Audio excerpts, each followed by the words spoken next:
before I tell you my first story. My name is Vernon Snell. Before I tell you any of my stories, I think you deserve to know who's talking to you. Because if you're going to spend your time listening to me, if you're going to invite me into your phone, into your home, into your life, then I owe you that. I'm not here because I'm famous. I'm not here because I have all the answers. I'm here because I've lived a life that changed the way I see people, and I don't want those lessons to disappear when I'm gone. You know, people look at someone sitting in front of a camera and they think they know them, but they don't know the miles behind that face. They don't know the people you buried, the dreams you lost, the mistakes you made, the victories nobody applauded, the nights you questioned everything. That's the part one I want to share with you, not because I'm looking for sympathy, because I believe ordinary people's lives matter. And if nobody tells those stories, they disappear. I was born in the Bronx. I grew up in Washington Heights, New York. I'm an African-American man who was raised in a neighborhood where Dominican culture became part of my everyday life.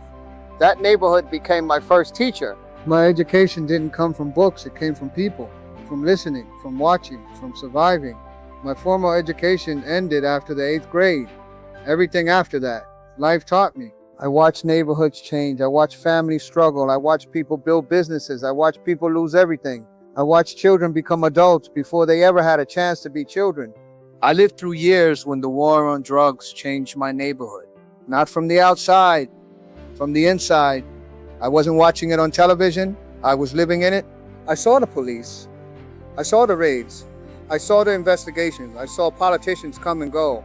I saw rappers. I saw money. I saw addiction. I saw ambition. I saw fear. I saw hope. I saw people trying to survive. And I'm not telling you that to glorify any of it. I'm telling you because that's the truth. And if I'm asking you to trust me, then you deserve the truth. There was a time in my life when I became involved in marijuana cultivation. I made choices. I accepted the consequences. I was prosecuted. I served 5 years of probation. I lost opportunities. I lost businesses. I lost money. But the biggest thing I lost was peace inside my own mind. You know, people think prison is always a building. Sometimes it's the war you're fighting inside your own head. That war stayed with me for a long time. Why do people become who they become? How much of our lives are choices? How much is the world we were born into? How do you lose yourself and then somehow find yourself again? I became an entrepreneur. I built businesses. I owned restaurants. I created a party venue in New Jersey. Later, I helped build a boutique hotel in the Dominican Republic. Every business taught me something. Every success humbled me. Every failure educated me. And every person I met left me with another story. Then life hit me again. COVID didn't just close businesses. It changed my world. Around that same time, I lost my mother to cancer. She was the strongest person I ever knew. When she was gone, I realized something. Nothing lasts forever. Not businesses, not neighborhoods, not even memories, unless somebody takes the time to preserve them. That realization changed my life. I didn't have a film crew. I had an iPhone.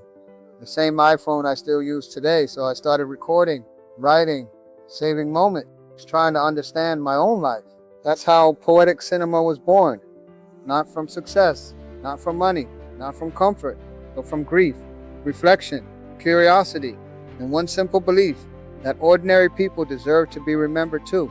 Today, Poetic Cinema has become much bigger than I ever imagined. It's memoirs, it's photography, it's children's books, it's philosophy, it's comedy, it's history, it's Washington Heights, family, love, failure, resilience. Every story I tell comes from somewhere real.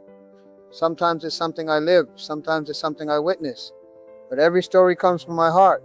I'm not here to tell you what to believe. I'm here to tell you what I saw, what I felt, what I survived, and what I'm still trying to understand. If one story helps you see another person differently, if one story reminds you that your own life matters, then sitting here talking to you will have been worth it.